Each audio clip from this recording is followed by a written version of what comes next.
राजपूतन जी जन्म जी कहानी एक अजीब आखाणी आहे। विष्णु भगवान जो छहों अवतार परशुराम हो, जो ऋषि जमदग्नीअ जो पुटु हो। एक दफ़े राजा कर्तव्य जमदग्नीअ वटि हिकु गांइ ॾिठी जा कामधीन हुई। कामधीन माने उहा गांइ जंहिं वटां उमीदूं पूरियूं थियनि, यानी जंहिं खां जेके घुरिजे सो मिले। अहिड़ी अजीब गांइ ते राजा जी दिलि थी।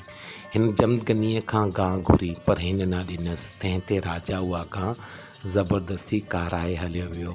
उन वक़्तु संदसि पुटु परशुराम घर में मौजूदु कोन हो। पर पोइ जॾहिं अचण वक़्तु इन ॻाल्हि जी ख़बर पयसि तॾहिं त पीउ बाहि थी वियो ऐं बिना देरि जे वञी राजा खे मारे गांइ आणे पंहिंजे पीउ खे ॾिनाई। राजा जे पुटनि पंहिंजे पीउ जे वेर वठण लाइ जमदग्नीअ जे आश्रम ते काह कई। उन वक़्तु परशुराम केॾांहुं ॿाहिरि वियो हो ऐं जमदग्नी घर में अकेलो वेठो हो। राजकुमार हिन खे अकेलो ॾिसी खेसि मारे हलिया विया। परशुराम पोइ जॾहिं पंहिंजे आश्रम में मोटी अची हीअ हालति ॾिठी तॾहिं सॼी ॻाल्हि मालूम करे परनि कयाईं त इहे राजकुमार त पूरा कंदसि, पर को बि खत्री बचो जीअरो न छॾींदसि। हीअ सॼी ॻाल्हि पुराणनि में ॾिनल आहे। ईअं बि ॼाणायल आहे त परशुराम 21 दफ़ा खत्रियनि जो कुलनास कयो हो। आगाटन खत्रियनि जो धर्म हो ब्राह्मण ऐं ॿियनि ज़ातियुनि जो बचाव करणु।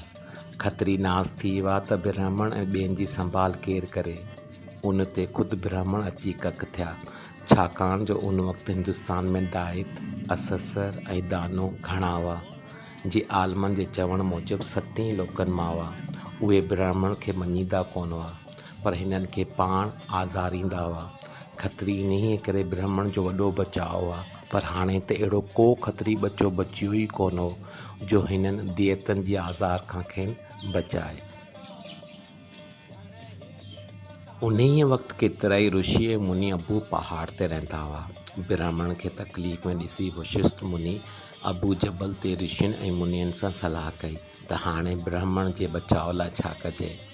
आख़िर सभिनी पाण में सलाह करे ब्रह्मा विष्णु इंद्र देवता खे वेनिती कई त तव्हीं के खत्री पैदा करियो जे दियतनि खे नास करे ब्राह्मण जो बचाव कनि। ऋषियुनि पोइ अबू पहाड़ जे ॾखण उलंदे कुंड ते युग जी अग्नि दुखाई। इंद्र देवता खे चयो त अवल अव्हीं को खत्री उपायो।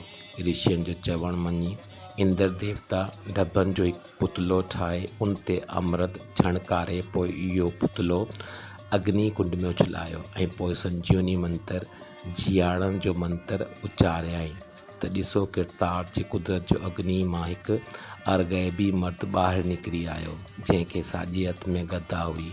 हू अग्नि मां निकिरण वक़्तु चवंदो आयो त मार मार। इन्ही सबबु हिन ते परमार नालो पियो। परमार लफ़्ज़ जी माना आहे प्रावन या धारियनि खे मारींदड़। टाड साहिबु परमार लफ़्ज़ जी माना पेरियों मारींदड़ या धक हणंदड़ लिखी आहे। ऋषियुनि ऐं मुनियुनि जे चवण ते पोइ ब्रह्मा ॿियो हिकु पुतलो ठाहे युग जी अग्नि में विझी मंत्र उचारियो त अग्नि कुंड मां हिकु ॿियो जवान पैदा थियो, जंहिंखे हिकु हथ में तलवार ऐं ॿिए हथ में वेद हुआ। उन्हीअ ते जलौंकी नालो पियो, छाकाणि त हू ब्रह्मा पहिरियां ई जॾहिं पंहिंजे हथ जी तिरीअ ते पुतलो ठाहियो तॾहिं ई पैदा थियो, तंहिं करे इहो नालो मिलियसि।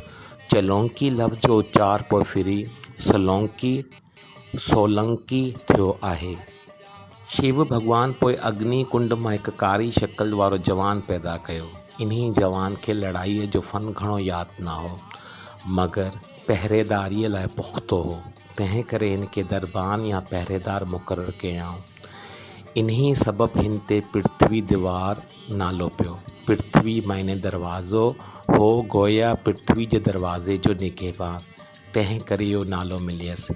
पृथ्वी दीवार लफ़्ज़ जो उचार पहिरियां ई फिरी पुरथियार थियो ऐं हाणे आमतौर पढ़ियार चइबो आहे।